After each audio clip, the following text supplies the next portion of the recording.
The reality is that you came forward because you saw the opportunity with Whitney saying that she was sleeping at her boss's house as an opportunity for you to get 15 minutes of, oh my goodness, the 15 minutes of fame went far back. Look at Elaine. And did Whitney tell you anything else about the argument other than that Amber threw a glass of red wine at her? No, ma'am. Did you have any understanding of why Johnny Depp or Adam Waldman seems so preoccupied or obsessed with Elon Musk? Oh my gosh. She was, according to the recollection of the staircase incident, she was running up the stairs behind them, trying to stop Amber from attacking Johnny. Amber pushed her down the stairs, according to her, and she said if the security guard hadn't been there, she would have probably fallen all the way down. Oh my God, a complete opposite of what she said. She said that she was attacking him, and that's how she pushed her down. So I assume by attack, that's what's meant. You're assuming, but you don't know whether Amber actually was successful. So they use the word the attack, but you don't know if the blows actually landed. Objection misstates the witness's testimony. She made it clear. Attacking. Hi guys, how are you doing today? We're going to do part 2 of the Jennifer Howell deposition. There are 2 volumes to her deposition transcript. So we did volume 1 and we're doing part 2 right now. Jennifer Howell is one of Amber Heard's friends and her sister's friend / boss as well. And we were all anticipating her testimony during the Depp v. Heard trial, but all they did was show portions of her video deposition. She didn't really reveal much. She didn't really talk about much. But now we have the full transcript of that video deposition. I've been reading it. And if you haven't seen part 1 yet, part 1's already uploaded on YouTube. We also have the live stream for it as well.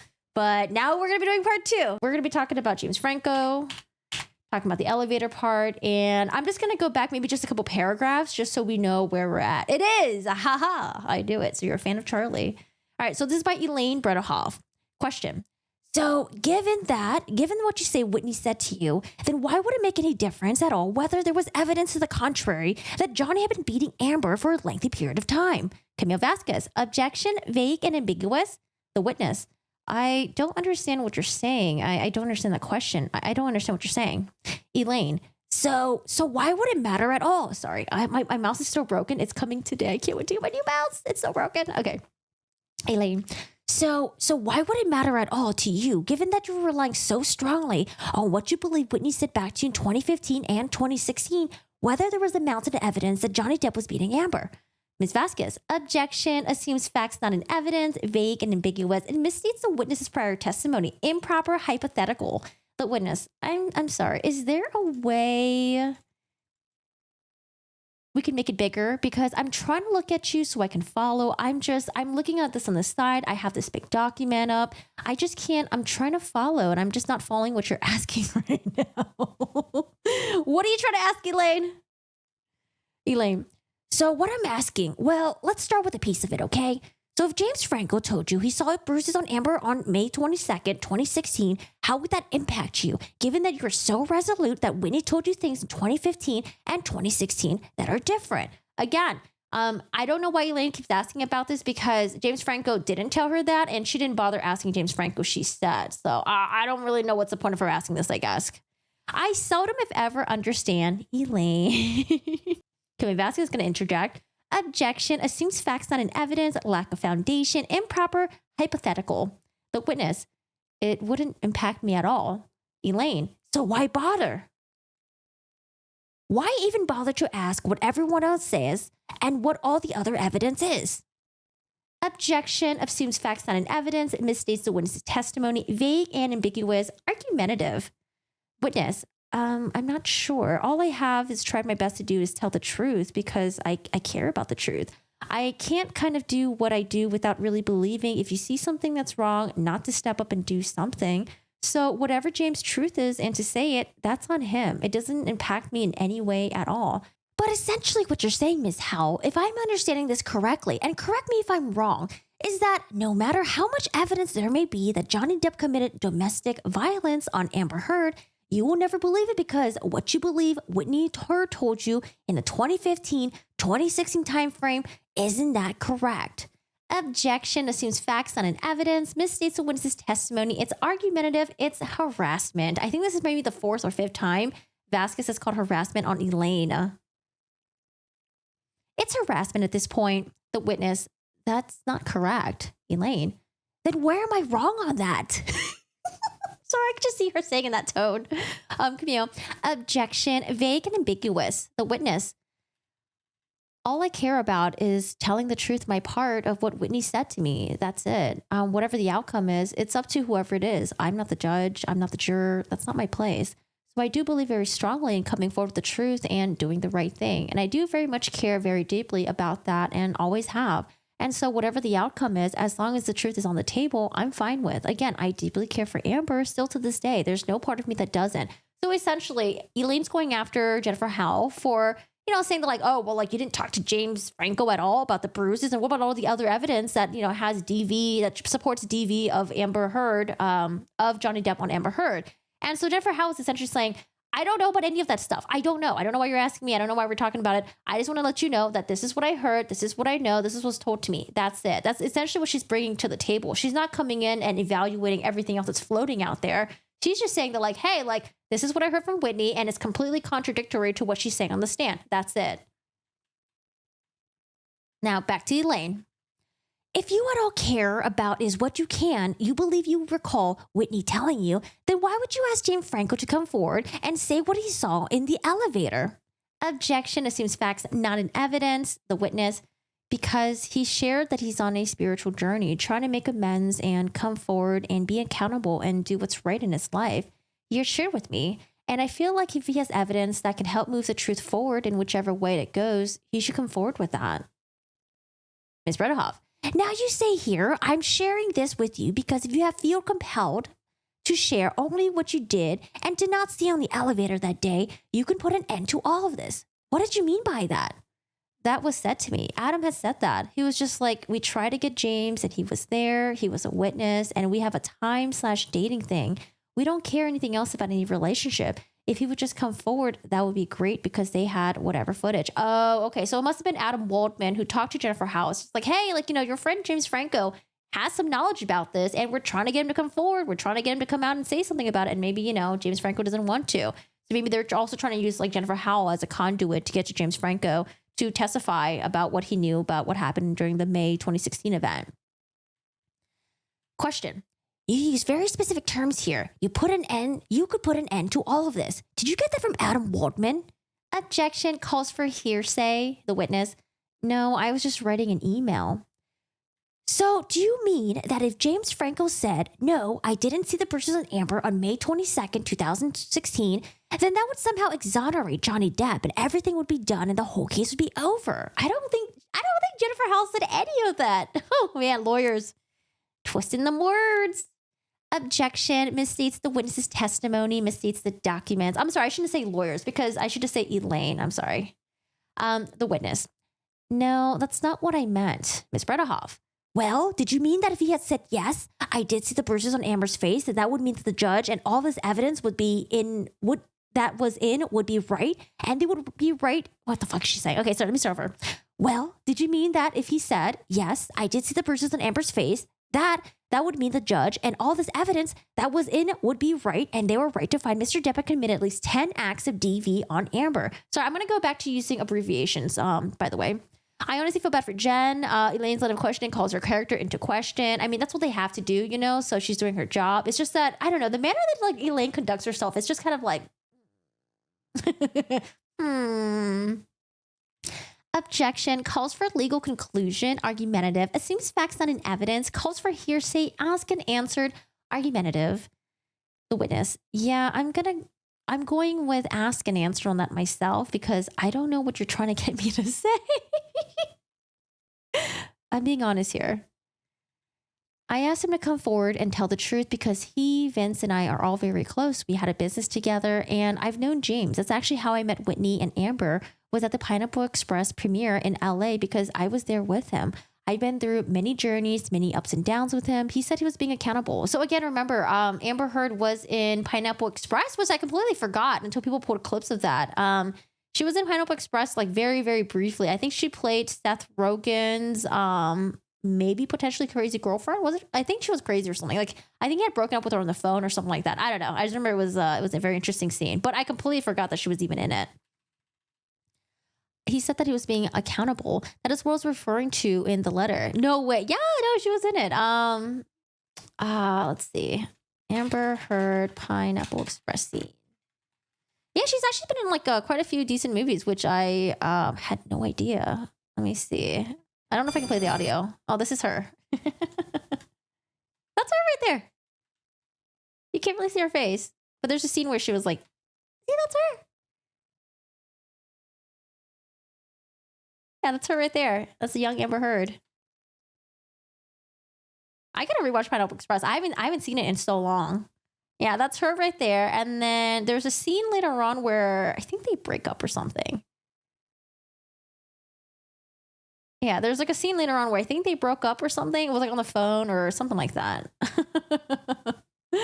But yeah, pretty interesting. What I thought was the most interesting was that she was in what's that zombie movie? The hilarious zombie apocalyptic movie with Jesse Eisenberg and Emma, the girl with the big eyes, is in it as well. And who were some other people that were in it? I forgot. But yeah, she was in the beginning scene of that, which I thought was really funny. So no, maybe you gotta rewatch some of the movies.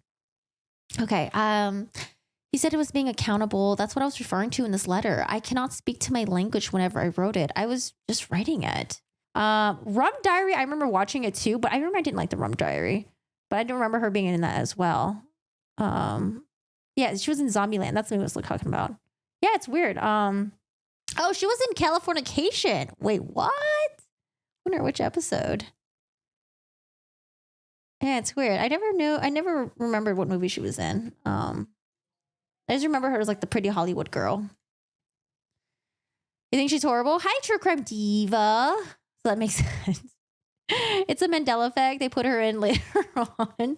She's a forgettable actress, what you're saying. I mean, I'm just, because like there's like a lot of pretty people in Hollywood. So it's like, it doesn't really resonate with you, right? Like Margot Robbie, I remember her because she has like very distinct look, but I would always sometimes get Margot Robbie and Amber Heard mixed up like back in the day. But I would say Margot Robbie had more of like an animated look, if anything. Amber Heard is kind of just like your classic, like, I don't know, pretty girl that like, she's pretty, but she doesn't like super stand out, I guess. All right, back to Elaine. Miss Court Reporter, and forgive me, I forgot your name. I think it's like Marna. Can you reread the question, please? The reporter, sure. So the question was, well, did you see that if he said, yes, I did see that there was bruises on Amber's face, that would mean that the judge and all this evidence that was in the world would be right. And they were right to find Mr. Depp had committed at least 10 acts of DV on Amber, the witness. I would not think that his answer either way would give a final verdict. That's not what I meant in that sentence. So, well, what did you mean when you said you could put an end to all of this? Camille, objection, argumentative, asked and answered. Okay, so Bredderhoff asked, what did you mean about that? Vasquez interjects.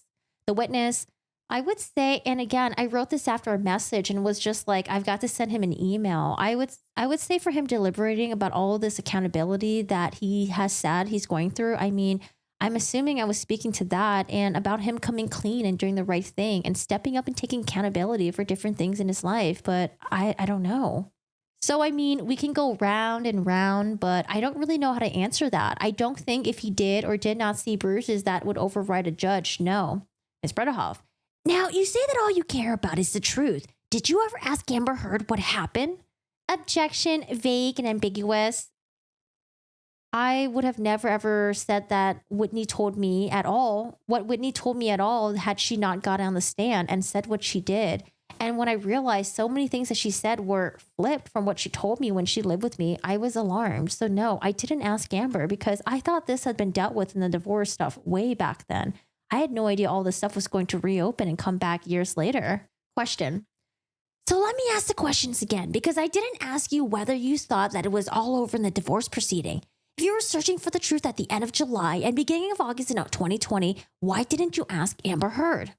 Because I felt if she took her sister over there, put her in the stand, and Whitney flipped every story she told me while she lived with me, that there was a reason she was asking her sister to lie on the stand. That is why I did not reach out to Amber. That is why I did not reach out to Whitney. So you just assumed that everything was false regardless of what the evidence was? Objection, argumentative, argumentative, assumes facts not in evidence, misstates witness testimony, it's argumentative. I did not assume anything other than that what Whitney has said on the stand. was in direct contrast to what she told me for 11 months repeatedly. And what she told me repeatedly while she lived with me that entire life, that she was covering it for Amber, living in Amber's shadow repeatedly. And when she confided all of that in me, I would have never come forward and break that confidentiality if she did not get on the stand and do what she told me she had done in her entire life, which is cover up for her big sister. Oof. Move to strike. All right, I'm going to... Camille, you have no grounds to move to strike. Ooh. Non-responsive and hearsay is what I said. Thank you. Now we have Jennifer Howell's lawyer popping in. Mr. Spear, is this a good time, Elaine, to take a break? We've been going on, I think, I don't know, like half an hour or something like that. Yeah, can I just ask the last question on this one? Sure. Just so we can get this document off. Is that okay? Of course. If you really need it, I stop. But no.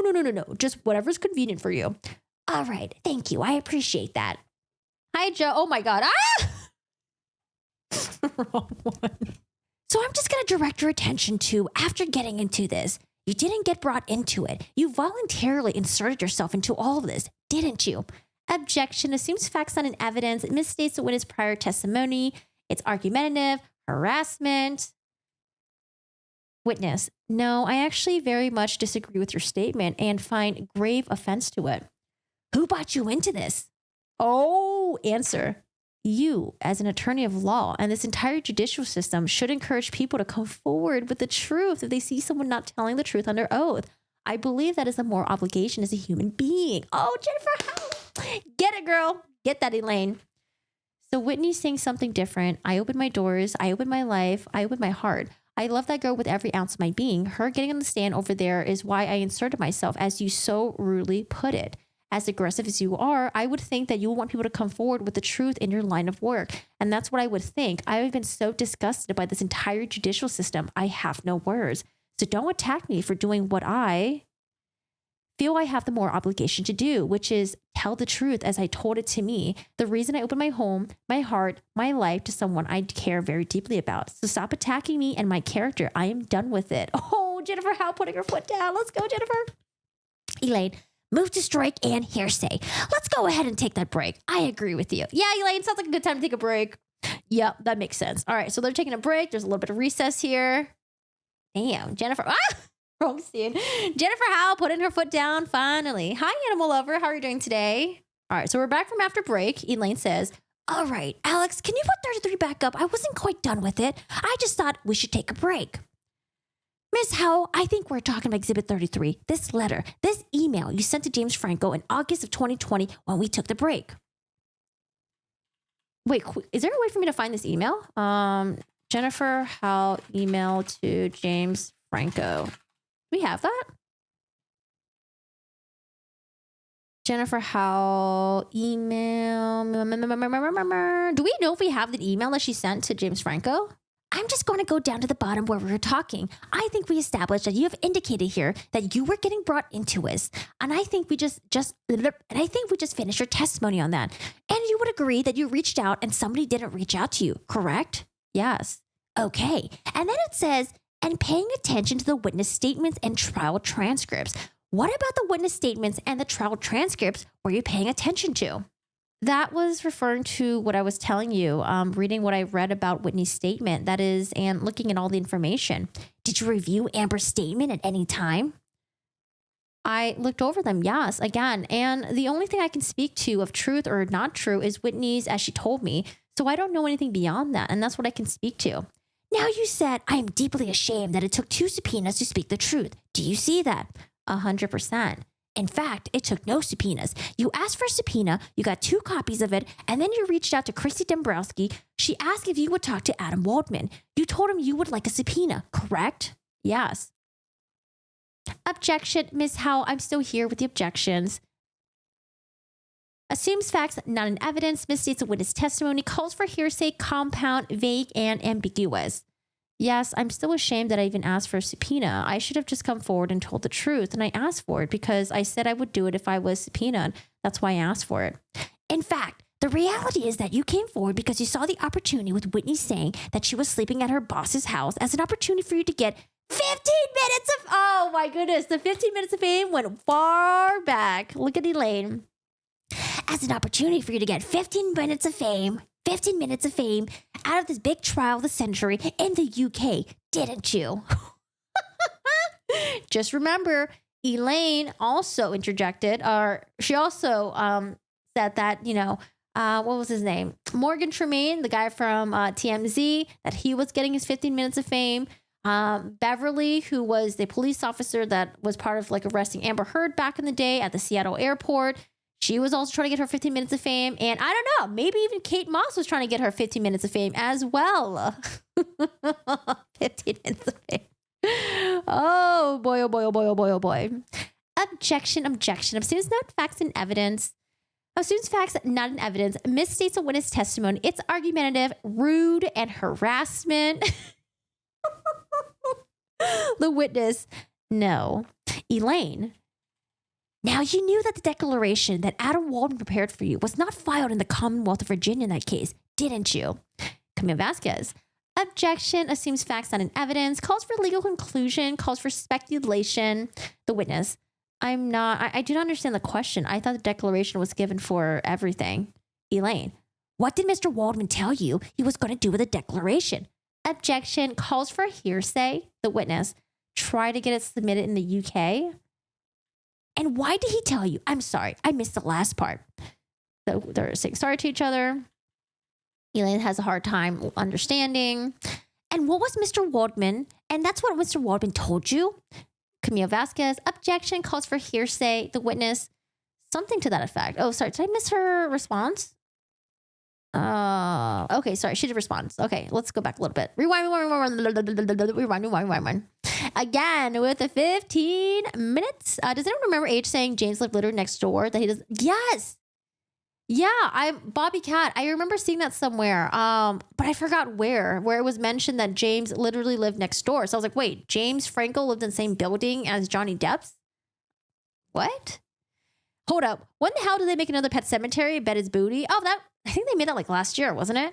I remember the 15 minutes of fame part. Hi, Sasha. How are you doing today? Hi, I finally caught it live. I love when you do these, like, love the video voices. Meanwhile, H, whose career is like a 15 minutes of screen. Oh my gosh, Rain. Hi, Rain. How are you doing today? Damn, Rain. Going at it. Rain says, meanwhile, AH's whose career is like 15 minutes of screen time. Listen, in Aquaman, I think she got like 5 minutes, okay? Okay. You gotta rewind back. We are sidetracking. Also, I keep doing the wrong scene. We're sidetracking. James lives in like Hollywood Hills. Yeah, I forgot. Was it H who said that? Because I did remember someone mentioning something about James Franco living literally next door, and I was like, what? Or like in the same building or something. And I was like, I don't remember anyone saying that he lived in the same building or anything like that. So that was weird. Sorry, I need to. I haven't used my Stream Deck in so long. My Stream Deck is what changes the scenes. It's been a while. Sorry, guys. Let's go back to the question. Elaine says, and why did he tell you? I'm sorry, I missed the last part. The witness. Sorry. I honestly can't say technically, but my understanding was that I was given the declaration and they were trying to submit it to the UK. And that was what Mr. Waldman told you? Objection. Calls for hearsay. The witness. Something to that effect. I can't go verbatim, but that was my understanding of how it was explained to me. All right. And just to be clear, were you communicating with Adam Waldman or were you talking to someone else as well as Mr. Waldman about the declaration? The declaration was just Adam. Adam Waldman? Yes. Okay. I'm going to jump back just to check for a moment. Okay. Did you list Amber Heard as a donor on your tax returns that year, or did you list somebody else? Answer. I don't have those in front of me. I would just say it probably listed as an anonymous donation since that's how they asked for it to be tagged. It might have said in honor of Amber. I'm not sure how they filed it, but it was an anonymous donation. Now, you were asked for your tax returns from 2016 up through present, and you only provided for the ones for 2016. Is there a reason why you didn't give any others? No, ma'am. Sorry, that wasn't understood that way. I gave the link on our website where all of them live. We have not filed 2020 yet, but everything up from 1997 to 2019. Who did you give that link to? Answer. The link that you're referring to, it should take you in the documents. It should take you to our website. We don't have that link. We've got the documents. So who did you give the link to? Answer. It's in the stuff that I gave to my attorney. Ms. Bredehoff. Mr. Spear, I would just say, Mr. Spear, I would say that we only received 2016. Actually, they refer to 2015. Mr. Spear, yeah, two things. One, the link was provided to counsel for Mr. Depp, who we provided all the documents to originally. Number one. Number two, it's all publicly available. You simply need to go on the Art's website. You can pull every tax return down. And we also advise at least Mr. Depp's counsel that that was a way to access the information should anyone find it useful. Elaine. So I'm going to ask you under oath, Mr. Howell, who did you list as a donor on your tax return for the $250,000 donation that was received in January of 2018? The answer, I don't know. I don't have that in front of me. And we have accountants who prepare these documents, so I don't know off the top of my head. And sorry, I didn't realize that I was speaking to the charity stuff today, as I mentioned before, or I would have been a little bit more prepared for that. So I'm just going to now ask you to take a look at, Alex, if you could bring up number 32. Technician complies. I'm going to ask you to take a look at what's been marked as deposition exhibit number 32. Again, it's the camera from the elevator in the Eastern Columbia building. Again, the Eastern Columbian building is where Amber Heard and Johnny Depp lived at the time. And Alex, I'm going to ask you to fast forward. Yeah, you can start there. That's good. This is on May 22nd, 2016. Do you recognize that as Amber Heard? Uh-huh. Is that a yes? I'm sorry. Yes, I do. For the court reporter. Sorry. Do you recognize that gentleman? I do.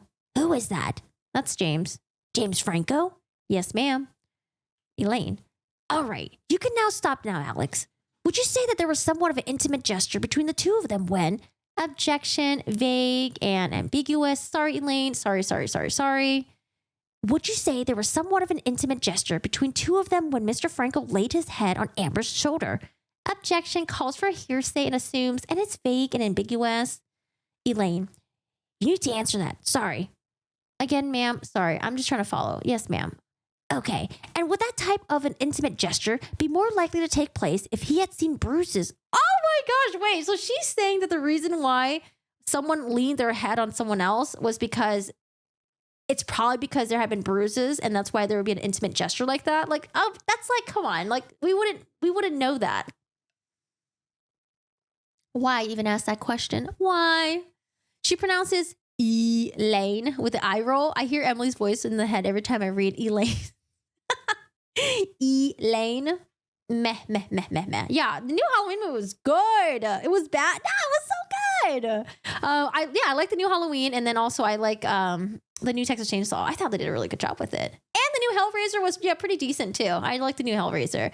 There were parts in the Hellraiser that was like really pissed off though, but I thought it was pretty good.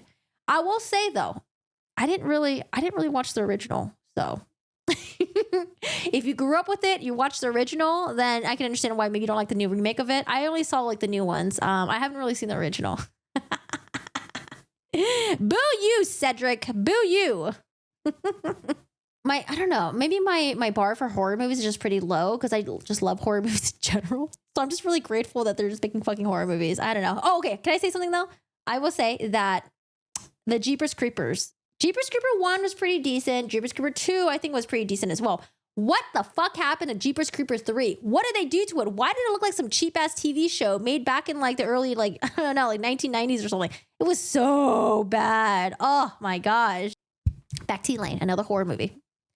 We're so we're looking at the footages from the Eastern Columbian building. Elaine says, okay. And would that type of intimate gesture be more likely to take place if he had seen bruises on Amber's face? Objection calls for speculation, assumes facts not in evidence. It's an improper hypothetical. It's vague and ambiguous. The witness, I have no idea if that would be more intimate or not. No, ma'am. Ms. Bredehoff, have you ever seen the video before that's marked as Exhibit 32? Yes, I have. When did you see it? I mean, it's all over the internet, so I'm not sure. Did you look at it on the internet or did someone show it to you? I looked at it on the internet. When was the first time you could recall looking on the internet? I have no idea, honestly. Was it after the trial? Objection, vague and ambiguous. The witness, I do not recall. Elaine Bredehoff, do you remember whether it was before or after you sent that email to James Franco? Before. That's not how I knew he would know if anything was there or not. Now, one of the things that had you indicate in your declaration and your witness statement is that Whitney Herr told you that Amber cut off Johnny's finger when they were in Australia. Do you recall that? Answer, yes, ma'am. Okay. Now, first, you were confused about when that was, and then you corrected that in your witness statement to the UK in support of the appeal. Oh my gosh, I'm sorry. There's a earthquake happening right now. Shiro! Shiro! I have a corgi that likes to jiggle my webcam. Oh, we're going to talk about the Australia finger incident. Okay. Australia finger incident. Elaine. Okay, now first, you were confused about when that was, and then you corrected that in your witness statement to the UK in support of the appeal. Do you correct that? Do you recall that? I'm sorry. Objection assumes facts not in evidence, calls for legal conclusion, calls for hearsay. The witness, if you say so. I honestly don't recall, but yes. So when did Whitney Heard tell you that Amber Heard cut off Johnny Depp's finger? Sorry, let me start over. So when did Whitney Heard tell you that Amber Heard cut off Johnny Depp's finger in Australia? Answer. We were sitting in the office. I was on, not this computer, but the computer, a few computers before this one at my desk. She was sitting in the black and white chairs next to the kitchen. There were chairs there. If I'm not mistaken, she was wearing a long black skirt because I was very much into my work, and she jumped up and proclaimed she's got some text and was like, oh my God, she's gone and done it now. And she said it very loud in the office too. It was out loud in the office to whoever was in the office at the time. So I rolled my chair back and turned around and was like, what are you talking about? Elaine, what did she say? She was like, I've got to respond. She had a phone in her hand. She was texting somebody. She walked out. There was a door to the left. She walked out. She was kind of in a state of panic. And then she was outside dealing with it. Elaine, so who did she text? Did she tell you who she was texting with? Answer. It was somebody. I would say Kevin, because that's who I remember her kind of going back and forth with on communication at the time, but I could be wrong. It was somebody from his team had reached out to her, I guess, assuming from Australia. And that's what she said. That's all I can say. I mean, I don't know. I didn't look at the text. I was shocked. I think it was one of the most alarming things. Again, Kevin was the house manager in Australia. Was it Kevin Murphy? I think. What is the Mothman actually going to do? Like eat all your clothes in the closet? I'm like, okay. Listen, when I watched the movie when I was young, okay? I was young and it was so scary, but no, I didn't even think about that. You're downloading the fly now, totally legal. Was he the poop incident? Oh, maybe. Yeah, Kevin Murphy. So then who was the property manager in Australia? Was that... God, the poop. The poop. Oh, man. The giant turd that happened to be from 6-pound Yorkies. Who's who? Let's see. Let's look it up. Sorry. It's been a while. We have Ben King. Oh, true. Okay, so Ben King was the Australia house manager. Kevin Murphy was, I think the house manager or the one who like did the stuff at the Eastern Columbia building, right? There was a Brandon Patterson, Kevin Murphy. Estate manager at Eastern Columbia building. Correct. Okay, cool. Where are we at with Elaine? Something about, the Australian incident, the finger. So let me just be sure that I understand exactly what you don't know who Whitney was texting with, correct? Again, if I had to take a guess, it would be Kevin, but I don't know for sure, so no. I just want to make it clear that you don't. No, I don't want you to guess. You don't know who Whitney was texting with. Nods head. And Whitney said, oh my God. Yeah, I mean, it was a loud proclamation to the effect that she's gone and done it now. She's cut off his fucking finger. Okay, now. It was very loud. And a lot of things were said very regularly in the office. And that's where we were all hearing all of it.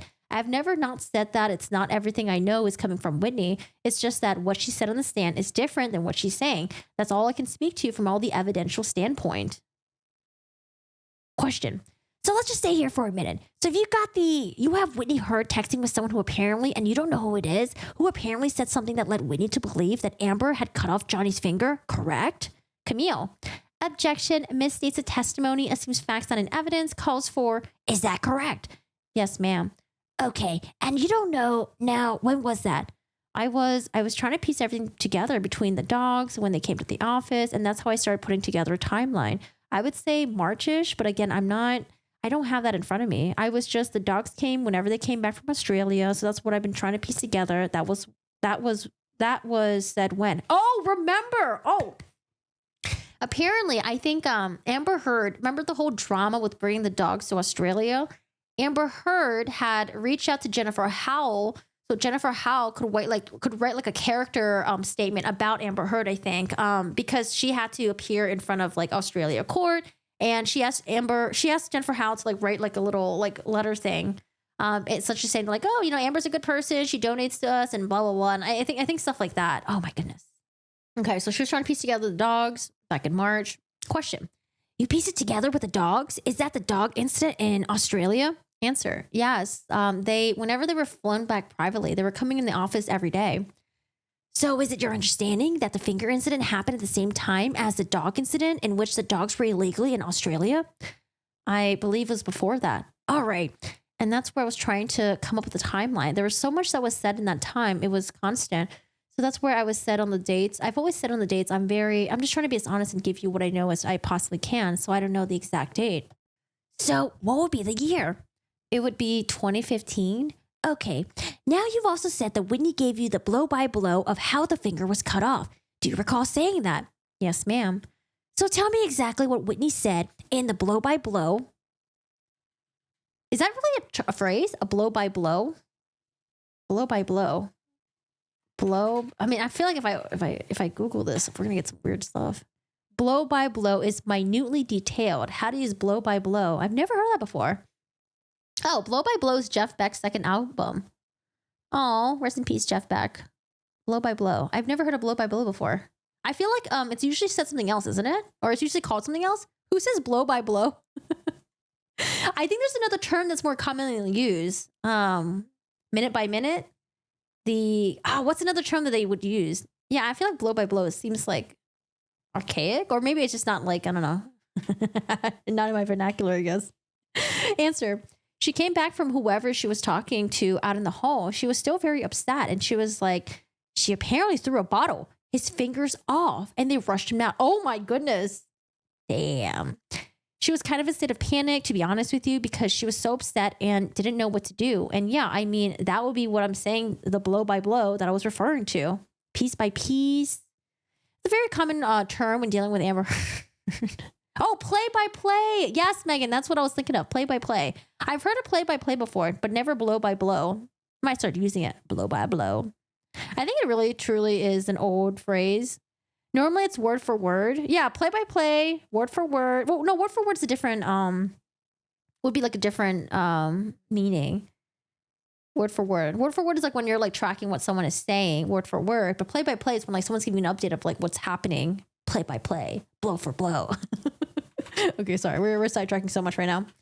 So she said, I just want to make sure I've got exactly what you recall Whitney saying. So she said, so apparently she threw a bottle. No verbal response. What the hell happened? Ah! What happened? Oh no, did I accidentally blow by blow? Sorry guys, I don't know what happened. The page just jumped away. Blow by blow, finger cut off. I'm just gonna go back. I'm very lost. I'm sorry, I gotta get it together. I think my mind just scrambled today. I gotta get it together. Get it together, Corey. Get it together. Okay, question. Okay, so you also said that Whitney gave you a blow by blow of how the finger was cut off. Do you recall saying that? Yes, ma'am. So tell me exactly what Whitney said in the blow by blow of how Amber cut off Johnny's finger. She came back from whoever she was talking to in the hall. She was still very upset, and she was like, she apparently threw a bottle, his fingers off, and they rushed him out. She was kind of in a state of panic, to be honest with you, because she was so upset, didn't know what to do. And yeah, I mean, that would be referring to what I was saying, the blow by blow that I was referring to was, I just want to make sure I've got exactly what you recall Whitney saying. So she said, so apparently she threw a bottle. No verbal response. What else? And that it cut off his finger, and oof, this is not looking good. And that I believe wherever she came in was made to say she came in, she was upset. And I was like, she cut his finger off with a knife? What, with a knife? She was like, no, she threw a bottle at him. That was apparently some big blowout. I don't know. Oh my goodness. Not looking good. I wonder if Elaine's like, damn, that Amber lied to me. Damn that Amber. They were texting her. She was pretty upset. And then she said that they whisked him out. Yes, ma'am. I believe that those were the words. I don't want to say whisk exactly, but that they took him out and that Amber, I think they wanted her to call Amber or they had Amber somewhere else. She was going back and forth as to what to do. So Whitney was reporting to you based on the text messages that she had with a person you don't know, correct? Uh-huh. You have to say yes, please. Yes, ma'am. Okay. And that whoever that she was telling Whitney, they wanted her to speak with Amber. Is that to calm Amber down? I don't know her. I don't know if they had been asking her to text her or call her, but they said they were trying to calm Amber down. Oh, thanks, Andrea. ADHD neurodiverse assemble. Corey's our Lord and Savior. I don't know if you want to follow me. We may all end up in hell or something. Okay. Now, are you aware that Johnny Depp texted 2 different people during the incident and told them he cut his finger off? No. Objection. It assumes, Miss Howell, I'm sorry. It assumes facts not in evidence, misstates record, calls for hearsay. No, ma'am. Elaine. Okay. Did Whitney ever tell you anything further about the finger incident, including whatever the evidence was, what people said, where the finger was found, anything? I'm sure she's talked to me about it because there was multiple conversations, but I don't know. It was between her communicating with them and then communicating back to the office, basically. Do you recall anything else other than what you told me about Whitney saying that Amber cut off Johnny's finger? No, ma'am, just what I've shared. Did Whitney ever tell you that Amber said she cut off Johnny Depp's finger? No, ma'am. So what's the best information you have is Whitney texting with somebody who was in Australia saying that, correct? Yes, ma'am.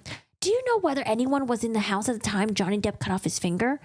Objection. Assumes facts not in evidence. Calls for speculation. Oh, I see here. So essentially, they're saying whoever Whitney was communicating with, it wasn't coming from Johnny Depp or Amber Heard directly. It was coming from, maybe a house manager, maybe Ben King, maybe it was, they don't know who it was. Interesting. Okay.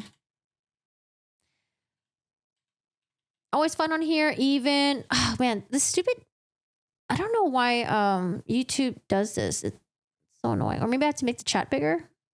Or maybe I have to make the chat bigger then. I feel like YouTube's chat thing sucks. Balls. Okay, sorry, I'm just rambling to myself.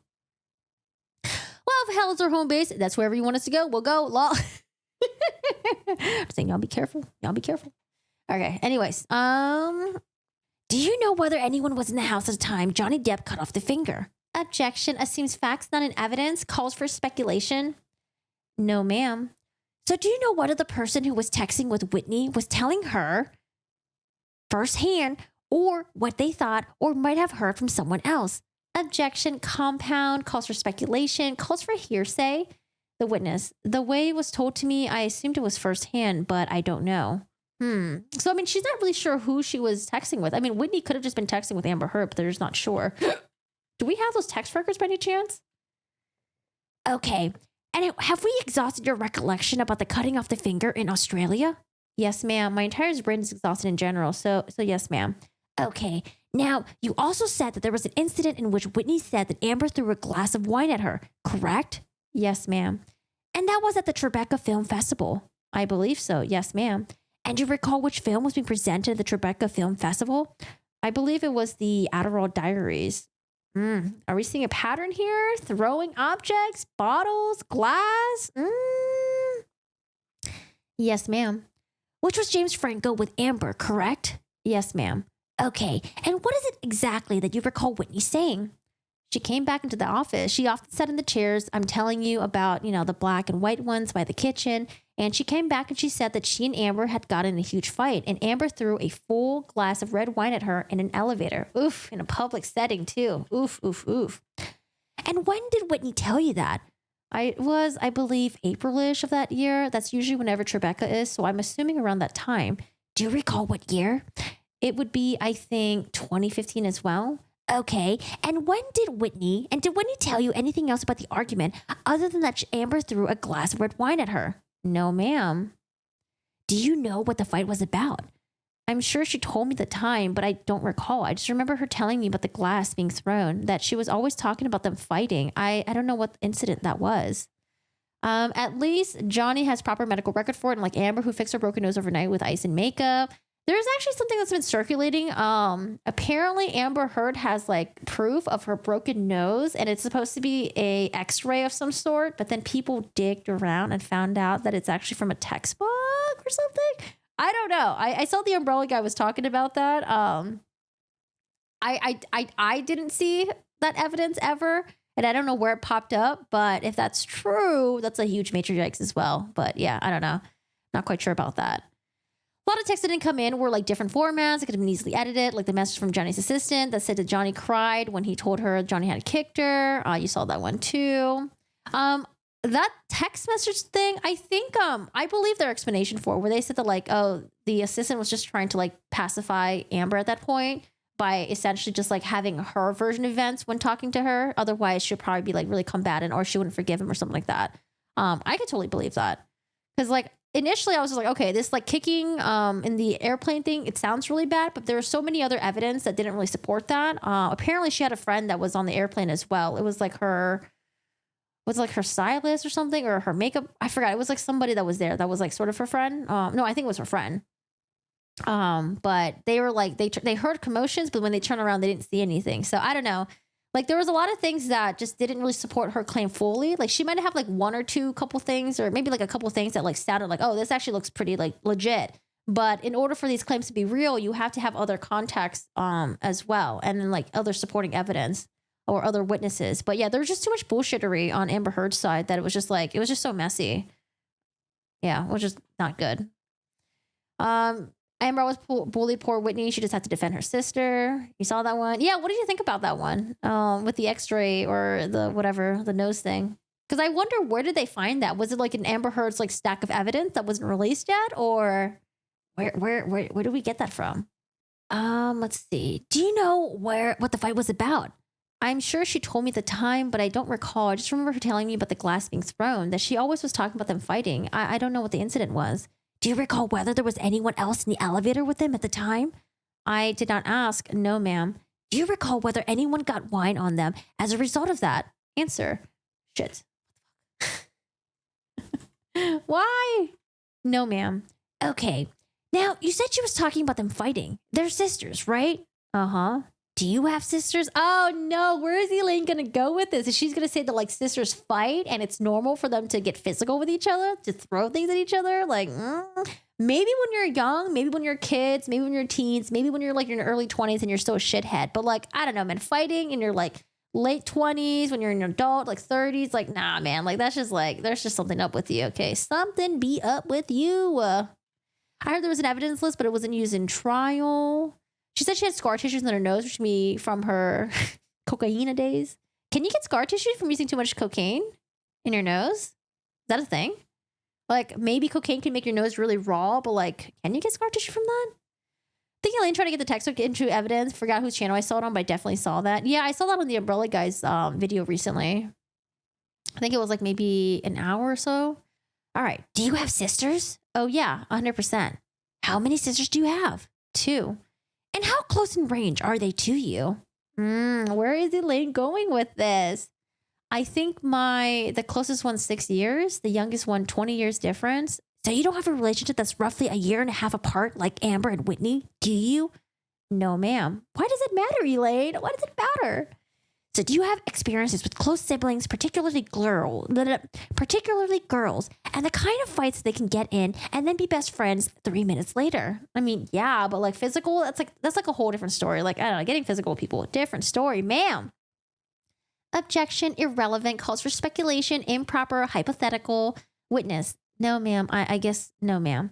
All right. And so when Whitney's telling you about all these fights she's had with Amber, you're really not in a position to be able to judge whether these are typical fights that close sisters get in or something else. Correct. False. You don't need to have a close sibling to judge whether or not a physical fight between 2 sisters is abusive or not. Like, come on, Elaine, you can do better. Objection, misstates the witness's testimony. It's an improper hypothetical. The witness, yes, ma'am. Question. Yes, in what way? I'm sorry. Sorry. I just said yes, ma'am. What was the last question?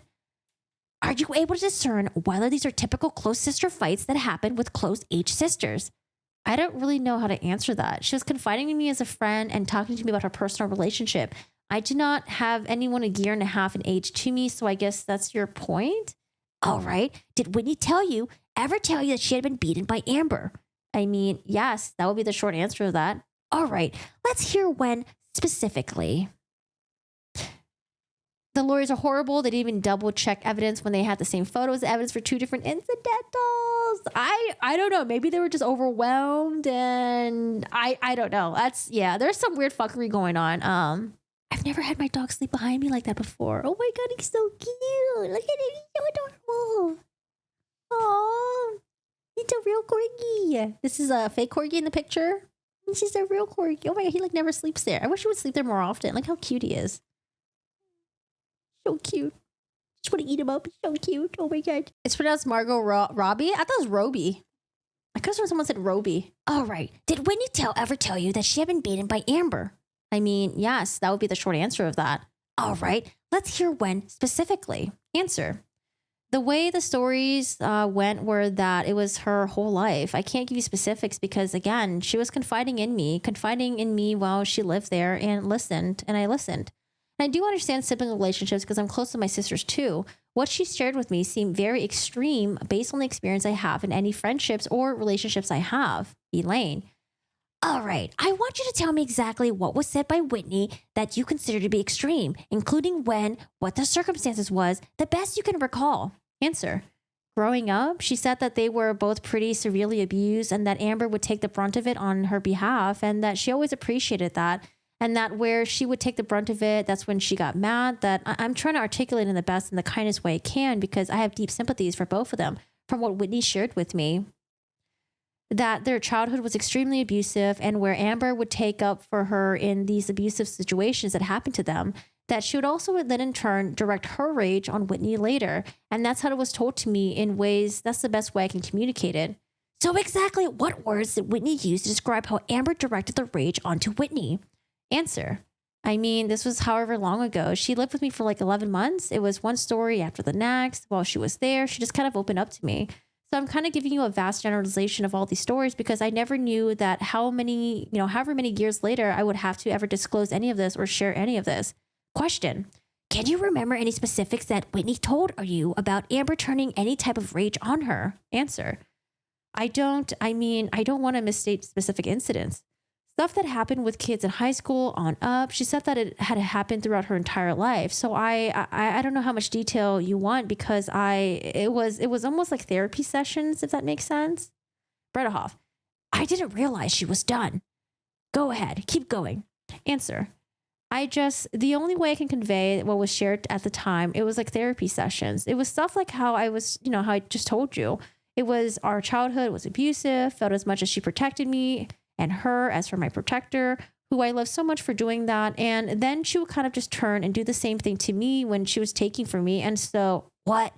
There were not specific incidences, if that makes sense. Sorry, that was Elaine interjecting. It's like how you talk about things that happen throughout your life in this overarching way. Question.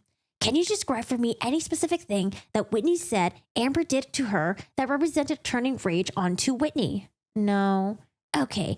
Now I'm going to ask you to turn to exhibit number 35. Question. And before I go on to it, do you have a recollection of Amber dating Elon Musk? Just from what Whitney told me. All right. Now, Adam Waldman asked you about Elon Musk, didn't he?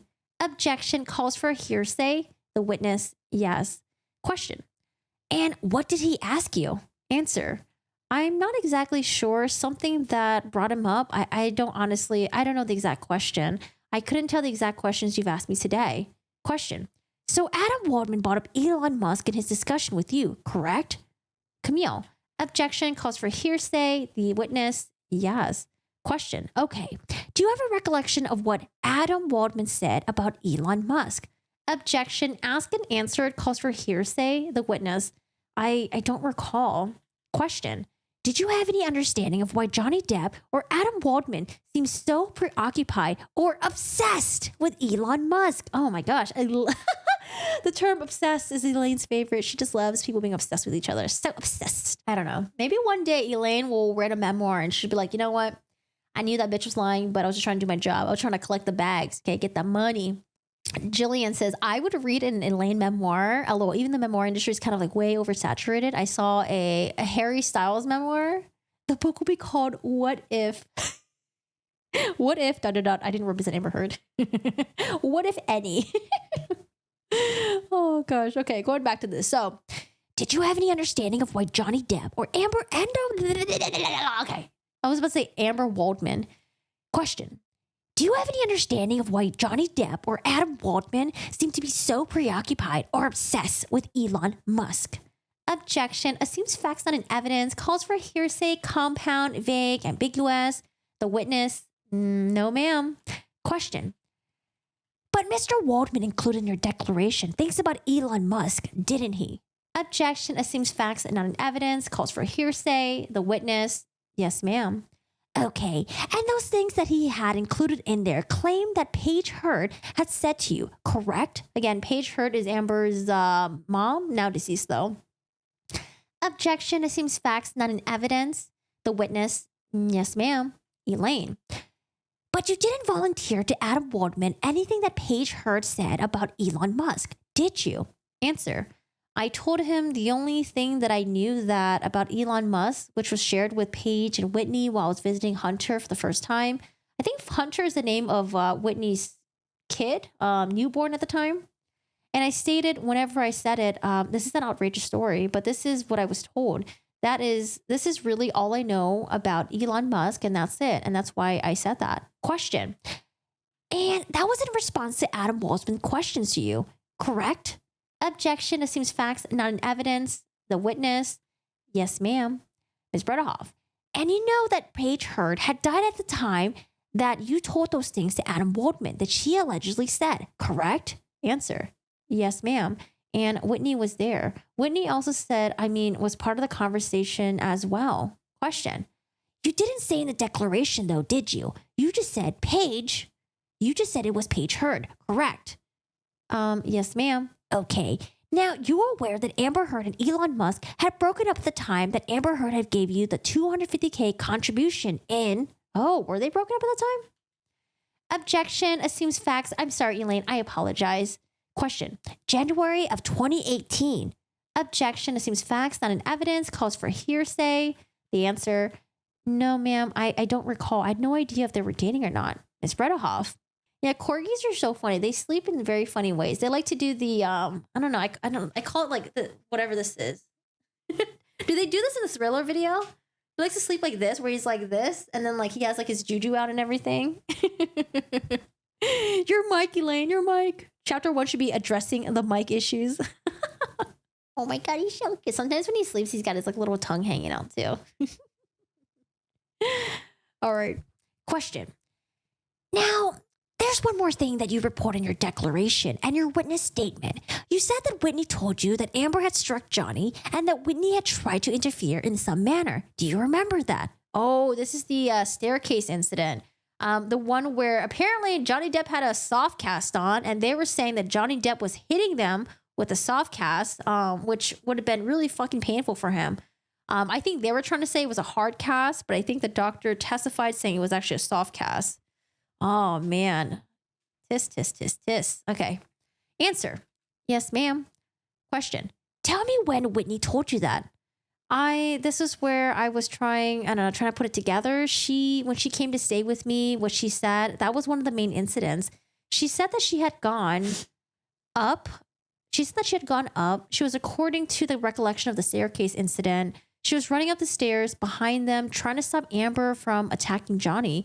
Amber pushed her down the stairs, according to her. And she said if the security guard hadn't been there, she would have probably fallen all the way down. Oh my God, a complete opposite of what she said. Question. When was this? Answer. I'm not sure. Sometimes March, April, or like May. And that's where I said to Adam, oh, sorry. This is Jennifer Howell's voice. And that's when I said to Adam, I'm not sure if she came to stay with me and then went back to live with them and then came back again in May or not, because I was traveling during that time as well. But whenever she came to stay, she did go back there so that's where I don't know the dates of the incident. I'm just assuming, oh my God, what is going on back there? He fell off the bed. Oh, can you guys see me? So funny. Can you see it? Oh, he's all the way down there. What are you doing, Cheryl? Huh? You fall off your bed? You know, Leanne, today's kind of a mess of a stream. Oh, there he goes again. Now he's just whirling around and look at his little stumpy legs. You're so cute. Sorry, Cheryl. I'll go back to my stuff. Answer. I'm not sure. Oh, she said, when was this? When was this? I'm not sure. Sometimes March, April, or May. And that's where I said to Adam, I'm not sure if she came to stay with me and then went back to live with them and then came back again in May or not, because I was traveling during that time as well. But whenever she came to stay, she did go back there some. So that's where I can't, I don't know the dates of the incidents. I'm assuming, yeah. It was all literally, it was just chaos in the office is truly the truth. All these stories were coming out. It was constant with Whitney sharing all this stuff to the point I was gravely concerned about her. Well, I moved to strike the rest of that. I want to stay on what Whitney told you about the stairs incident. Now, she said she was running up the stairs trying to stop Amber from hitting Johnny. Attacking Johnny. Attacking was the word that she used. Question. And what, if any, did Whitney tell you about what was going on that led to the argument between Amber and Johnny? Nothing. She said nothing. She just said I was running up the stairs to try to stop Amber from attacking Johnny, and I thought I was going to fall down the stairs, and the security guard stopped. Objection misstates the witness's testimony. Back to Elaine. Did she say anything but anything on top of that? Was there anything else, or was it just that? Objection misstates the witness's testimony. I do not recall. All right, question. Did she say anything else but anything on top of that? Was there anything else, or was it just that? Objection misstates the witness testimony. I don't recall. Have you ever read any of the UK testimony? What the testimony was about an incident in which Amber hit Johnny? Answer. Oh, yeah. Yes, ma'am. I know what you're referring to. Yes, ma'am. And you're aware that a testimony, I'm sorry. That is why I was like, this is crazy. Why is she flipping these stories? That was the biggest thing where I'm like, this doesn't make sense. Why is Whitney doing all of this? And can you recall at all when the statement was made to you by Whitney? I'm telling you, March, April, May of 2015. That is whenever it seemed to just be utter kind of apex of it. And all that you can recall, that's all that you can recall. When she came to live with me in May, it seemed to calm down because she was away from it. Question. That's not what I asked. I asked your best recollection of when Whitney told you about what happened. Objection, asked and answered. Yeah, March, April, May. That's the best you can do? Yes, ma'am. Okay. Did Whitney say whether Amber actually hit Johnny Depp? Answer. She said that she was attacking him, and that's how she pushed her down. So I assume by attack, that's what's meant? You're assuming, but you don't know whether Amber actually was successful. So they use the word the attack, but you don't know if the blows actually landed. You're assuming, but you don't know whether Amber had actually was successful in even hitting Mr. Depp. Is that correct? Oh boy, oh boy, oh boy. So we don't know if the blow actually landed. Ms. Vasquez. Objection misstates the witness's testimony. She made it clear. Attacking the witness. Attacking. That's all I can say. No, I don't know. Okay, thank you. All right, let's start with these exhibits. Ooh, what exhibits do we have? All right, Miss Vasquez. Elaine, before you go on, Miss Johnson, how much time is left on the tape? We're at 2 hours and 44 minutes. Thank you. Excuse me, thank you. All right, so we're going to pull up another exhibit. Let's see what she asked. Elaine says, I'm going to ask you to take a look at exhibit number 35. This is a text message exchange between you and Amber. Do you see that? On February 22nd, 2016. Oh, do we have these text messages? Uh-huh. Is that a yes? I'm sorry. Oh, yes, ma'am. Sorry. Okay. And Amber's telling you, sorry, I've been dealing with some shit and have flown Mama Hurt into town. She's landing any minute. Can we maybe have a rain check for later this week? Do you see that? Yes, ma'am. And then you responded, of course, I just want to see you. I'm always here for you when you're dealing with shit. What, if any, understanding did you have of what shit Amber was dealing with? At that point, I was just quoting her from the above text. All right. And then you say, I hope you know that you can always lean on me if you need anything. I love you. Did you say that? Answer, yes. And this is after Whitney had told you all these things about Amber, correct? Objection, vague and ambiguous to all these things. It's compound, calls for hearsay. The witness, yes, ma'am. Question, okay. And then Amber says, thank you so much, babe. And thank you again for the incredible and heartfelt things you said in the character statement. You have no idea how much that warmed my heart. Again, I think this is a character statement that's referring to the one that she wrote for Amber Heard as a favor for the Art of Elysian stuff. Oh my goodness. You have no idea how much that warmed my heart. I don't know how I'll ever be able to thank you for that. It truly meant the world to me. Love you, babe. See, I just have a hard time seeing, I don't know. It seems like Jennifer Howell was pretty close with the girls, and for her to like do a whole 180 and be like, hey, like I have some things to say about this, and you're not gonna like it. Like Amber Heard's not gonna like it, Whitney's not gonna like it. Like, I don't know. Like, seems like she was like close with them. I don't really see why she would all of a sudden decide to backstab them, you know? All right, Elaine says, and you said, after all this, after Whitney had told you about all the things about Amber that you're reporting now, correct? Answer, yes, ma'am. Elaine, okay, let's go to the statement. I'll ask you to bring up 43, please. Real quick, I would like to add to my thing. They had reconciled at this point, and Amber and Whitney were seeing each other, I believe, on a pretty regular basis at this point. And when you say I don't understand sibling relationship, I do. And that's why I kind of thought it's fine. They're back together. They're sisters. Things happen. Ms. Bredehoff, move to strike as non-responsive and hearsay. Okay, let's go to exhibit number 43. Question. This is dated February 1st, 2016. Do you see that? Answer. Uh-huh. And this is a witness. This is a statement that Amber's referring to what you provided for her, correct? Yes, ma'am. Okay. And again, this is after the things that Whitney has told you that you relate to us, correct? Yes, ma'am. All right. And you say in here that Amber is, let me just get that. Amber is a walking example of selfishness and giving. Selflessness and giving. Amber is a walking example of selflessness and giving. You said that. Is that correct? Yes, ma'am. Okay, and you talk about all of her participation and everything else, and you're giving a character statement to her in the court in Australia, correct? Yes, ma'am. Question. All right, were these things true when you said them? Yes, ma'am. Ms. Vasquez, objection calls for hearsay. The document speaks for itself. Question. And when you wrote them, you believed that you were telling the truth, correct? Yes, ma'am. For what she did with the charity, volunteering, yes, ma'am. That is separate than her family dynamic and what Whitney shared with me. All right, let's go to exhibit number 36. Question. This is dated April 2016, and Amber says, oh my God, OMG. Even though I pled guilty, she said that because of my character references. It was clear that I wasn't just a celebrity looking for special treatment, as the prosecution said, yada, yada. So she cleared me, exclamation mark, exclamation mark, exclamation mark, exclamation mark. I just have to be on good behavior for a month and my record will be clear. Exclamation mark, exclamation mark. No felony. Exclamation mark, exclamation mark. Unless I get arrested in the next month. Now, you were, by the way, you recognize this text message? Yes, ma'am. Okay. And then you respond, I will always vouch for you and your character. Do you see that? Yes, ma'am.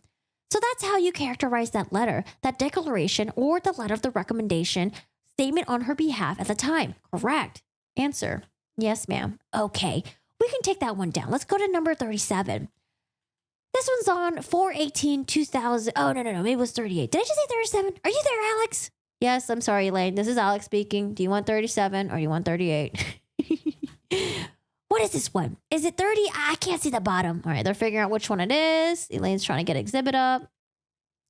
All right, this is another text message the next day, 4/19/2016.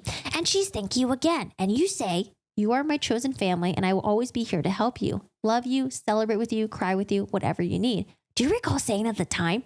Yes, ma'am. And again, this is after everything that Whitney Heard has told you that you said report in declaration and witness statements. Correct? Objection assumes facts, not in evidence. It's compound. Yes, ma'am. Chosen family. That word in particular comes from Whitney calling me chosen sister. Okay. And whenever they were getting along, I was there. And again, their family business was their business. And what she did for the charity, everything else. I mean, I still love Amber. I mean, I really do. Bredehoff, I'm going to strike this non-responsive to the last part of that. The witness. Sure. Ms. Bredehoff, let's go to exhibit number 38. Now, you were testifying earlier that you thought Amber had been dealt with everything through the divorce. Who told you that? Ms. Vasquez. Objection misstates the witness's prior testimony. Lack of foundation. The witness. I'm sorry. I don't understand what you're asking me. Ms. Bredehoff, that's fair. Earlier you said that you understood that essentially Amber's allegations of DV against Johnny Depp had all been resolved through the divorce, the settlement, and NDA. Do you recall that testimony? Answer, yes, ma'am. Who told you that? Whitney told me. Objection calls for hearsay. Whitney told me that. When did Whitney tell you that? I cannot give you the date. I do not recall, but it was Whitney who it came from. Your son pointed out that Whitney looks like the girl. What? And How to Train Your Dragon? No, I cannot see it. The girl twin? Really? No way. How to Train Your Dragon twin. Maybe because they have like strong features, like angular chin. Maybe. Did anyone see Amber told her therapist that Jason Momoa would dress like Johnny to bully her on the set of Aquaman? Okay, I didn't see the transcript for that or the therapy notes. I saw Umbrella Guy made a video about that or something. Answer. Let's see. I cannot give you a date. I do not recall, but it was Whitney who it came from. Okay. Did you understand that Johnny Depp was suing the Sun and Mr. Wooten because they called him a wife beater? Yes, ma'am. And who did you understand that meant that the Sun and Mr. Wooten in defending were required to prove that? In fact, he was a wife beater. Objection. Calls for a legal conclusion. Assumes facts, not in evidence. Vague, ambiguous. Calls for hearsay. The witness. Again, I'm going to just say the same thing I keep saying that you keep striking. When Whitney got up, flipped all the stories she said to me, that's all I'm coming forward with. I don't know what I did or did not understand. I was shocked at the level of what she told me versus what was said on the stand. So strike it, do whatever. But can you just please just move on? She's so done and over with. Bredehoff, move to strike is non-responsive and hearsay. Let me try the question again. Did you understand that it was that the Sun, Mr. Wooten, in order to defend against Mr. Depp's lawsuit, that they had present proof that he was a wife beater? Calls for hearsay, calls for legal conclusion, asked and answered. The witness, no. You didn't understand that? No. Asked and answered. Okay. Do you understand that Mr. Depp has brought a lawsuit against Amber Heard in Virginia and the United States claiming that she defamed him by saying that she was the victim of DV? Camille Vasquez. Objection. Calls for a legal conclusion. The witness. Yes. And do you understand that requires Amber Heard to be able to prove that she was a victim of DV? Objection. Calls for hearsay. Calls for a legal conclusion. The witness. Yes, ma'am. Elaine Bredehoff. And do you have any personal knowledge of whether Amber Heard was a victim of DV at the hands of Johnny Depp? Objection. Calls for conclusion. Calls for speculation. The witness. No, again, all I have is what Whitney said to me and saw what she said on the stand. So that's all I have. That's all I'm trying to do. Ms. Bredehoff. Right. And that everything that Whitney said to you doesn't mean that Amber Heard was not a victim of DV by Johnny Depp. Would you agree? I feel like, I don't know, wouldn't Whitney, if Whitney was, like, why would Whitney be making up stories about Amber Heard abusing Amber Heard abusing Johnny Depp? Like, wouldn't it be the other way around? If Whitney was so close to Amber, it would be like, oh my God, like Johnny Depp is abusing my sister. I don't know what to do. Like, I don't know. Like, I that to me seems more likely, but. Kay says, yep, I saw the note. I'm not sure that was her thinking the world revolves around her. Jason Momoa was wearing tons of rings that had somewhat similar styles to JD for ages. Wait. When she said dress like Johnny, you meant like because he wore rings and his style of clothing? I thought it was like Jason Momoa was dressing as like Captain Jack Sparrow or something on set. Wait, what? Narcissist seems to think sometimes that paranoia that comes from thinking that everyone revolves around them. Where are we at? Okay, so now, all right, let's go to Exhibit 38 in front of us. That is August 18, 2016. After the divorce and the settlement, there was issues of Amber Heard making pledges to certain charities. Do you recall that? Oh, I want to see what she's going to say about the charities. Is she going to say that? Oh, she said pledge now. Oh, I could have sworn Elaine had a press conference or some sort of statement where she said the donations were made. And then after it was revealed that she didn't fully make those donations, they changed her story to say, like, oh, yeah, she pledged. Yeah, she didn't donate. She pledged. But I think before the whole thing came out, I think they stuck with like donations. She was taken to court by the people who made a movie that she was taken to court by the people who made a movie that she was in. Oh, I think I vaguely remember that. Why was it again? Oh, I like vaguely remember this. Hi, Sharon. How are you doing today? What was it for? Did Johnny Depp mention this? I feel like I vaguely remember. All right, so now we're going to talk about the pledges and the charities. So we have, sorry guys, question. Yeah, and she made pledges to Children's Hospital and the American Civil Liberties Union, but she did not make any pledges to the Art of Elysium, correct? Objection. Assumes facts, not in evidence, misstates the record. They were not pledges, they were donations. Do you recall my question? Yes, ma'am. The answer is yes. Okay, thank you. And you're upset that Amber did not include you in the pledges that she made, correct? Yes. Objection, misstates the record, assumes facts, not in evidence. The witness, yes. Question. Okay, and then after this time, Amber provided a donation of $250,000, correct? Objection, misstates the record, assumes facts, not in evidence. Calls for hearsay, misstates the witness's testimony. The witness, yes. Okay, let's go with Exhibit 40. Now, this is dated, I'm going to take a look at exhibit number 40. It's dated April 22nd, 2018. This is another text exchange between the two of you.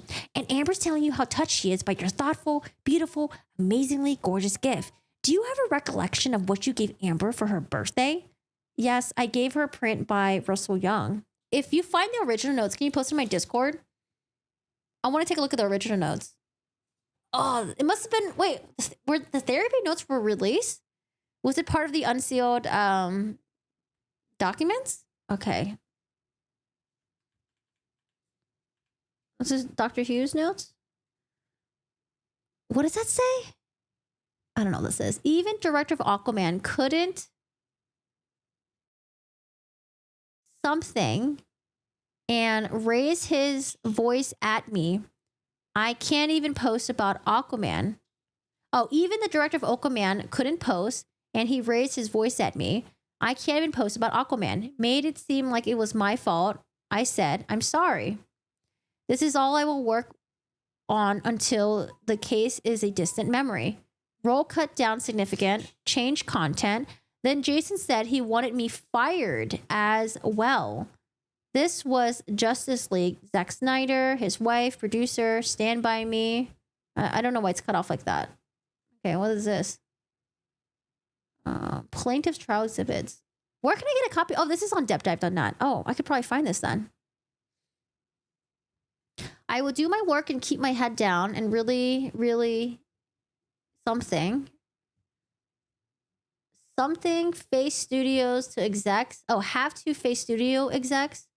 Marketing reps. Okay. Oh, here it is. Sorry. Why did you just give me this one? What was the cutout of the other one? Aquaman. Okay. Even director of Aquaman couldn't post. Raised his voice at me. I can't even post about Aquaman. It made it clear like it was my fault. Made it seem like it was my fault. I said I'm sorry. Okay. Role cut down significantly. Changed content. Then Jason said he wanted me fired as well. This was Justice League. Zack Snyder, his wife, producing. But on set, Jason drunk, late on set, dressing like Johnny, has all the rings too. I did my job professional. Wait, what? Jason Momoa was dressing like Johnny Depp?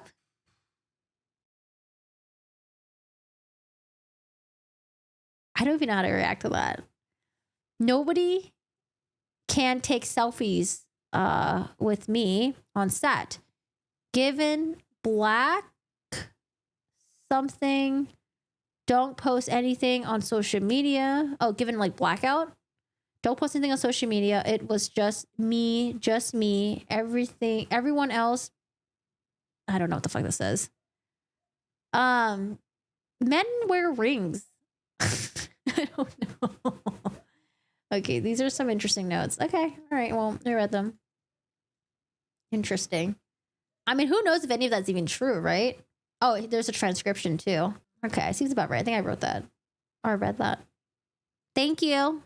I appreciate that, Rain. Thank you. She's being sued because she violated the agreements and JD supported her in the text and emails. Okay, I think I like remember that. All right, going back to this. It's dated April 22nd, 2018. This is another text exchange between the two of you. And Amber's telling you how touched she is by your thoughtful, beautiful, amazingly gorgeous gift. Do you have a recollection of what you gave Amber for her birthday? Yes, I gave her a print by Russell Young. And she said, I consider you like a sister to me. I love you. Do you see that? Answer, yes. And you responded, I love you. And you responded, I love you so much and consider you my forever sister. I'm so glad you were born and can't wait to keep celebrating you. Do you see that? Yes, ma'am. Question. Okay, and again, this is after all the statements that Whitney Heard has made to you that you report in the declaration and the witness statement, correct? Answer, yes. I mean, if anything, I think this makes, this, I don't know. I don't think this really proves Elaine's point at all. I feel like Jennifer Howell was close to these girls, and you know what? She just couldn't stand for injustice happening when Whitney went up there and lied for her sister. So, I mean, yeah, like she could have been really close and she could have loved Amber, but you know, the fact that Jennifer Howell, in quotation mark, turned on her, I think that really speaks volume. You honestly pity Age because I once was a compulsive liar. I know how much Age is suffering from it, and she has her too many sycophants to ever hit rock bottoms enough to change. I don't know. I think this is rock bottom for her. This is definitely rock bottom. I don't know if she even has close friends or anything like that at this point. Maybe she does, you know, maybe she still has her sister, but I don't know. In terms of like rock bottom, I think she really is already at rock bottom. But you know, I think people can change, and I hope that she does change because we don't want people to be shitty all their lives, right? Like we have to give people a chance to change, but yeah, fuck her too. Amber to Dr. Hughes. Jason wanted me replaced. He wanted Johnny to play me. Why do I read? Sometimes when I read your messages, I read it with such a serious tone, and then I realize you're fucking trolling. Right? I got every time when I read your messages, I gotta read in a very trolly tone. Jason wanted to replace. He wanted Johnny to play Mirage. Oh my gosh, Irene again. That's Elaine's usual style, harass people with a million long depositions. On the other side, just gives it and settles and drops her suits. She doesn't usually get forced to go to trial. I did hear about that usually like her cases end in like settlements and stuff. A person has to want to change. Yeah, I mean, maybe she does want to change. Sociopaths could not change Corgi if they wanted to. Amber would never change. I mean, we'll see. We'll see what happens, you know? We'll see. We'll see. I mean, if anything, I would just feel really bad for her daughter if her mom never changes and is so manipulative. Piece of shit. Okay, and again, this is after all the statements that Whitney Heard has made to you that we reported in the declaration and in the witness statement, correct? Yes. Okay, let's go to exhibit number 41. I'm going to ask you to take a look at this September of 2018. It's an email exchange between the two of you. And Amber starts off and says, I'm here in New York for the UN General Assembly. Been spending a lot of time with some incredibly powerful and inspiring women. Obviously feeling dismayed, as I'm sure you are, watching the events they played out over the past week. I'm reaching out to you because there has never been more of a need for us to take action, prevent the course of history from spiraling to the direction of rapidly heading, where it's rapidly, wait, what the fuck's thing? And prevent the course of history from spiraling the direction it's rapidly heading. We have never had so much at stake, so I'm trying to find other women like us who are aware of how vulnerable we are to inheriting a world for our daughters so much more worse than the ones we were born into. I'm looking for every like-minded woman who cares about the world they're going to leave to our daughters and sisters, and looking for any help we can get. Oh my God, what a, oh man, the bullshittery from Amber's fucking mouth, man. As you respond, I am 100% into whatever necessary to change the direction of things. I am for whatever you want to do. I'm so disgusted by all of this. Happy to hop on a plane to New York City or anything else. I miss you and love you very much. Wait, who wrote this? This is from Amber? Or this is from... Oh, is Elaine reading like an exchange between Amber and Jennifer Howell? Because I don't know where it stops with Amber and where it starts with Amber. Oh, okay, sorry. And you respond. I'm sorry. I fucked up. Okay. All that was Amber Heard, and then this is the part where Jennifer Howell responds. Sorry, I think I'm just reading it like robotically now. So she responds, I'm 100% into do whatever necessary to change the direction of things. I'm for whatever you want to do. I'm disgusted by all of this. Happy to hop on a plane in New York City. Blah, blah, blah. Okay, all right. Answer. There was some political cause. I'm not sure at the top of my head, but I'm assuming all the women's movements, the women's marches and things that were going on then. And what were you disgusted about by everything going on politically in the world? Were you disgusted by any political issues relating to how women were treated? Yeah, it was in the midst of the women's movement. I'm still very much am. Okay. And would you agree that some of the issues was the Me Too movement at the point? I'm not sure if it was the Me Too movement. I don't believe that's what was in regards with, but I do recall. And do you recall whether it was about women being able to talk about victims of SV or DV? Objection, asked and answered. I do not recall. Okay. And then you said, I have had an idea for a while to start a political group for women that can lobby, bring strong women together, and have an actual plan of action to move forward. I would love to do it with you. Do you see that? Do you see that? I know what it was. Sorry, I had not seen this, so I had no idea. It was equality for women. It was all about women's equality issues, and that's what it was. It was like, how do we make a move for getting equal, like equal pay, equal everything? It was about women's rights. Question. All right. And then Amber gives you some different, parts of which senators, etc. And you say, I'm going to go through my database to see who I've got in those specific states, who can help in general. I'm really proud of you for rolling up your sleeves and getting in there. Do you see that? Yes, ma'am. Okay. Did you take action? Did you go through your database to see if you can help out? Answer. I do. I can't remember who. I think I sent her some names. I'm not sure. I know I looked into some stuff after we got off. I can't remember. Okay. And you said, do you have a link for people to donate money if they want to? I'm going to reach out to my college too and see who they have in the particular states. Do you recall what you did that? Do you recall whether you did that? Answer. Yes, I actually called the alumni group at Emerson and they were doing their own whatchamajig with students. They had something going on there. All right. Was it after the election, maybe in the midterms? I'm not sure. I'm trying to remember exactly what it was, but I don't think I ever got the link. I was going to send it out to people. All right, I'm going to ask you about Exhibit 42. And this is dated back in January 3rd, 2019. It's an email exchange between the two of you. Uh-huh. And you're talking about heaven. And heaven's your annual event that is in January of every year. Yes, ma'am. And it's tied into the globes, correct? It's, I don't know, every year until this year. It's been held the night before the Golden Globes. Yes, ma'am. Okay. That way you can maximize, hopefully, your celebrities in town, right? To come to this? Answer. The first year we did it, it actually happened to be the year there was a writer's strike. So that's why we always just kept it there. All right. But it's your biggest fundraising event every year, correct? Answer. Yes, ma'am. And Amber made it to almost all of those, didn't she? Yes, ma'am. And she made a huge effort to go to those, didn't she? So much press for us and volunteered. Yes, ma'am. And in fact, she went, you asked her to go in 2020 as well, did you not? Yes, ma'am. And it wasn't until 2021 because of COVID. Oh, it wasn't held in 2021 because of COVID. Correct. It had not been held yet. We're doing it. Question. I'm going to just ask you to take a look at the end of this particular one. It says at the end of it, I love you and respect you beyond and want time with you and want us to put our minds together and change this freaking world. There is no one I would rather do that other than with you. Would you agree that was your sentiment with respect to Amber Heard? Answer. Yes, ma'am. Okay. And then you bestowed an award on Amber Heard on behalf of the Art of Elysium. Did you not? Yes, ma'am. And what was the award? Spirit of Elysium Award for her volunteering with the charity. Question.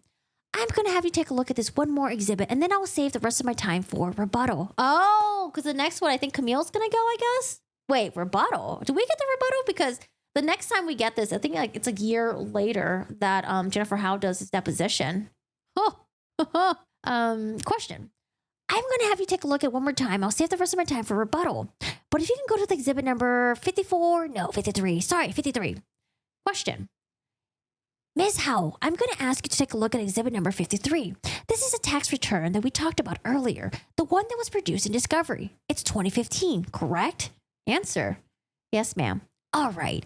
And this reflects the annual income. This was obviously back in 2015, but it's about 1.4 million in contributions and grants. Is that correct? Yes, ma'am. All right. And then if we go down a bit more, we have a lot of different deductions and everything else. And then we go to this. This is where they list out the donors. Do you see that? Answer. I do. And do you recall how much James Franco gave that year? I do not. Okay. I'm trying to control this thing a little bit. Okay. Do you recall how much Johnny Depp gave that year? Oh, God. Is he going to compare the donations between Johnny Depp and James Franco and like Amber Heard or something? Answer. I only had to pull whatever I was asked. So I believe he gave $25,000 donation. That was the year Amber was honored, I believe. And has Johnny Depp ever given a donation to the Art of Elysium since that time? He did a concert that we got the money from, and then they made a donation on that behalf. So no, he's not a donor. Okay. And this all includes all the expenses that Art Elysium has, correct? Answer. Yes, ma'am. And it includes salaries, wages. For example, here it's $490, almost $500,000, right? I honestly can't see because y'all are looking. I can't see because y'all are in front of the document. But where are you looking? I don't know what you mean by in front of the document. All right. Like the way it's on my screen, I can't I see you, but I think where you're pointing is behind. I'm sorry. I'm not great with this stuff. Okay. Well, whatever the salaries and wages say, it's accurately reflected here, correct? I would hope so. Yes, ma'am. Okay. There was also a statement at the end that was a little curious. It said that there was a loan to a cash advance that was made to a director to 2015, and it was intended to be paid back. A loan was made from the board member to AOE during 2015. Do you recall what those were? Answer. I believe one of them we're still dealing with. Something was put on the books before that was like a one side of a long balance sheet between what the charity owes to me and what is paid me back from what I put in. And then one, I believe, was for a film that we did on the board of members floated and was going back to whenever we did the distribution deal. Question. And do you know who the director and board members were? Answer. Well, I can't remember one of them. As I said, was me. And then one of them, I believe, would have been, I don't know, Lauren or Riley. Okay, all right. How much time do I have left? Alex, you can take this down. I mean, yeah, how much time have I used? We're up to, oh my God, 3:10. So 3 hours, 10 minutes. Amber thinks she's like Angelina Jolie, LOL, but it all sounds manipulative coming from Amber. Oh yeah, whatever happened to the Angelina Jolie and the Brad Pitt stuff? I heard that there was like some stuff between them fighting on the airplane or something like that. Like, I don't know. It's just like rumblings. Elaine tried to convince everyone Amber is a big movie star with a big income and a huge stardom. Remember one of the witnesses that she had, the expert witness, Ms. Arnold? I forgot what her first name was. Ms. Arnold was like, it was her, what's it called? Star of the moment. Fuck. The Star is Born moment. And then oh my God, I'm sorry. There's just so much craziness that happened at the trial. Okay. Yeah, that expert witness was very interesting. The Star is Born moment, yeah. Okay. Berhoff says, all right, I'm going to stop now. Let Ms. Vasquez ask questions. That leaves me time to respond, so I'll come back and rebuttal. Thank you very much, Ms. Howell. We're at the end of Elaine's examination. Now we have Camille Vasquez and the expert whose opinion is not worth the paper they aren't written on. LOL. 111. All right, yay, we're back. Hi, guys. We are done with Elaine's portion of the direct examination because I'm assuming this is Elaine's witness. So now Camille's going to be doing the cross-examination, although, it would make sense for the cross-examination to be done by Elaine, but I think this is Elaine's witness, I guess. Maybe, or actually, I don't know. Is there in depositions, do they say cross-examination? Or is it just like one person does direct examination, another person does a direct examination, and then just rebuttals?